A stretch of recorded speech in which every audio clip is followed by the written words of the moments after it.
Have you ever thought about starting a podcast but just don't know where to begin? Our next guest has got you covered. Her new book, How to Get on Podcasts, includes all you need to know to get started. Here to tell us more is author and podcast host, Michelle Glogovac. Michelle, thanks so much for joining us. Thank you. I appreciate you having me on, Olivia. Yes, podcaster, author, just a woman who wears many different hats. Yes, love it. And speaks into many microphones. many microphones. Hey, we can all relate to that. Now, when it comes to being a podcaster, being an author, first tell me how you got started and what kind of inspired you to write this book, Michelle? You know, it goes back to, I spent 18 years in corporate aviation. I sold jet fuel. And really? Yeah, has nothing to do with podcasts. Podcasts didn't even exist when I was in college. So this became a career that wasn't available back in the day. But I have two young children. They're a year and 3 weeks apart. And ooh, that's close. Yeah. You're like, trust me, honey, I know. Yeah, we were good after that. But I was laid off from my corporate job, and I wanted to find something that would make the world a better place for them. Mm-hmm. And it was in 2018 that I discovered that the purple button on my iPhone allowed me to listen to podcasts. And I started listening and discovered that it's a beautiful platform that allows us to hear stories of other people. We can be educated, motivated, and inspired, all for free. Mm-hmm. And I knew that I needed to figure out what I wanted to do, and I started posting about a podcast I was listening to of how we all have a purpose and a passion, and that host actually reached out to me and said, do you want to pitch me to be on other podcasts? Mm-hmm. I had no idea that was a thing, and so I said, yes, of course. And I started doing that, started producing shows, launched my own show, and ultimately I wanted to write a book that would help others to get on podcasts, to share their stories, to share their knowledge, and to do it in the right way, because there's a lot of wrong ways to do it. That's true. And there's no standards in podcasting. Mm-hmm. So hopefully the book is allowing for those standards to be laid, and then it also makes it accessible for people to do it on their own, to reach out to podcast hosts in the right way, to share their stories, and to be great storytellers. Yeah, that's absolutely incredible, and something that you mentioned, which is so true, because podcasts really have seemed to pick up steam, right, the last 2 to 3 years. Yeah.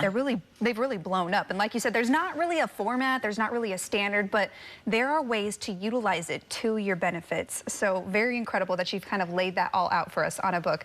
Now let's jump to your specific podcast. What can people find in that material, Michelle? So my podcast is My Simplified Life, and the premise is that your past and your present don't define your future, you do.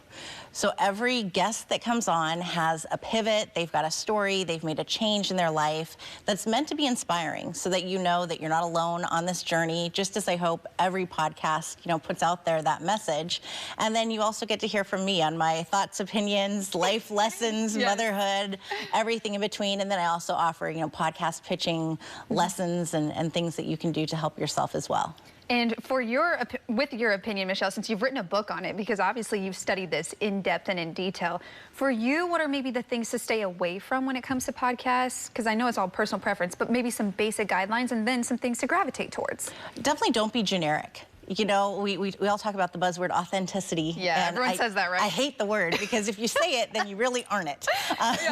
But, to really just show up and be yourself. And that starts right from pitching a podcast, of sharing yourself with a host.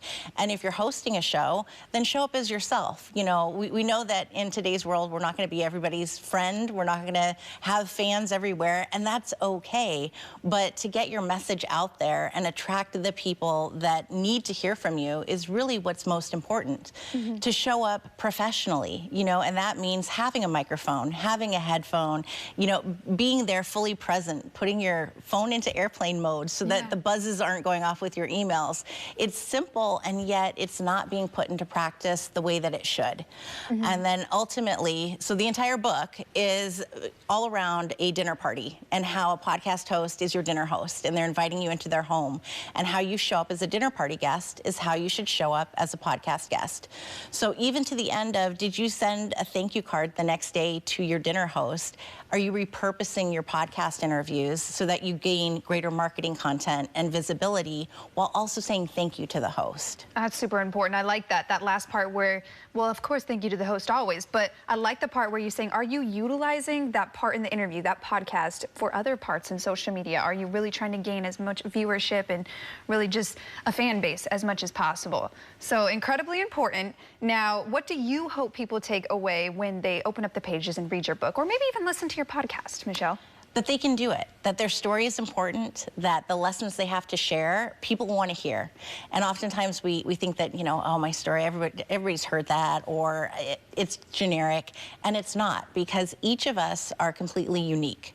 We have, the way we tell the story is different, the way we, you know, use our life lessons is unique to us, so it's important to share those stories, whether that is your life's journey, or how you built your business, or how you wrote your book. People want to hear about that because people love hearing from other people. It's relatable too, right? Once you hear from maybe somebody you follow or who you've been a fan of, and you hear their genuine story, that could be inspirational or motivation for somebody. Hey, if they can do it, I could do it as well. Yes. In addition to, I always like to say, don't go on a podcast wanting to sell something. Just share of yourself, because it allows people to fall in love with you. And if they fall in love with you, start following you, sign up for your newsletter, then ultimately they're going to want to buy your product, your service, or your book. So don't make it about selling something. Just make it about you. And one final question I have for you, Michelle. If you were to give one tip for a viewer who's listening out there today, and they might be saying, wow, I want to take that first step. I want to maybe create my own podcast, my own lane. What would that one important step, first step be, in your opinion? To figure out what you want to say. What is your goal? Who is it you want to reach?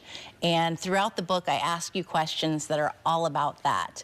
So you get the perspective from a guest and a host of what you need to do to set up properly, to host your own show, or to come as a guest. But really figure out what it is that you want to say and what your goal is and who your target audience is. And then from there, you got to just be consistent and show up. Amazing. Consistency and show up. So that work ethic and consistency. Yes. Thank you so much, Michelle. We appreciate it. Of course, this was incredibly insightful.